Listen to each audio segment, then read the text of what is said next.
Hello everyone, today's topic community based rehabilitation, समुदाय आधारित पुनर्वास, यूनिट 11 चैप्टर 27.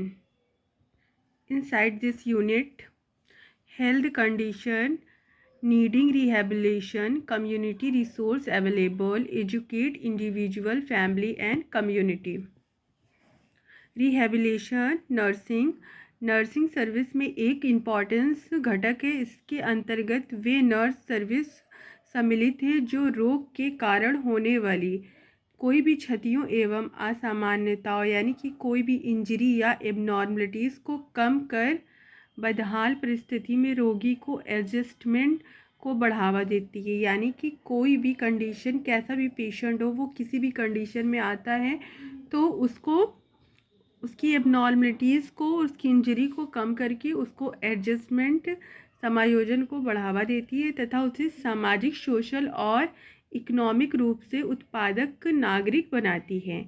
कई स्थितियां ऐसी होती हैं जिसमें पेशेंट की ट्रीटमेंट के पश्चात भी व्यक्ति फिजिकल और सोशल, व्यावसायिक अथवा मनोवैज्ञानिक रूप से पूर्णतः पुनः रिहेबिलिटेशन नहीं हो पाता।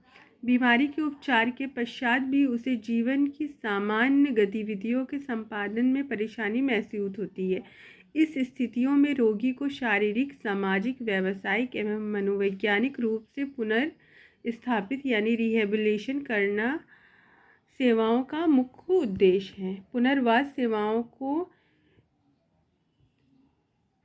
थर्ड लेवल की प्रिवेंट सेवाओं में सम्मिलित किया जाता है। प्राइमरी लेवल की प्रिवेंट सेवाओं में रोगी को होने से पहले ही उसकी प्रिवेंट के उपाय किए जाते हैं, जबकि सेकेंडरी लेवल की प्रिवेंशन सेवाओं में रोगी के हो जाने तथा उसके जल्द ही डायग्नोस तथा ट्रीटमेंट पर जोर दिया जाता है ताकि बीमारी को शुरुआती अवस्था में ही कंट्रोल कर लिया जाए ताकि वो कॉम्प्लिकेशन ना हो।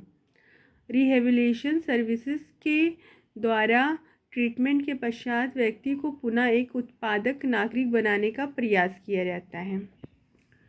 जले हुए रोगी, बर्न पेशेंट, अस्थि रोगी से ग्रस्त व्यक्ति, दीर्घकालीन यानी क्रोनिक डिसीज से ग्रसित व्यक्ति, एम्प्यूटेशन मतलब जिनके बॉडी के ऑर्गन कटे फटे हों वाले पेशेंट, और दृष्टिवाड़ी एवं श्रवण क्षीणता वाले रोगी यानी कि जिसका विज़न ठीक ना हो, जिसका मतलब सुन ना सके, ऐसे पेशेंट को मंदबुद्धि व्यक्ति, लकवाग्रस्त रोगी आदि के मामलों में रिहेबिलिटेशन नर्सिंग अत्यधिक लाभप्रद होती है। प्राय देखा जाता है कि इन कंडीशन में पेशेंट बीमारी के उपचार हो जाने के बाद भी अनुत्पादक व्यक्ति बना रहता है। हाँ, वो उस चीज़ से बाहर नहीं निकल पाता।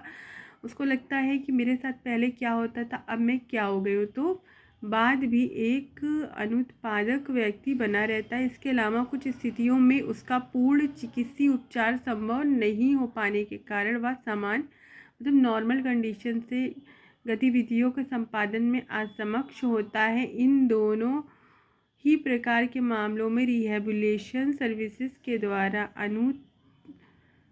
अनुत्पादक व्यक्ति को उत्पादक व्यक्ति बनाया जाता है।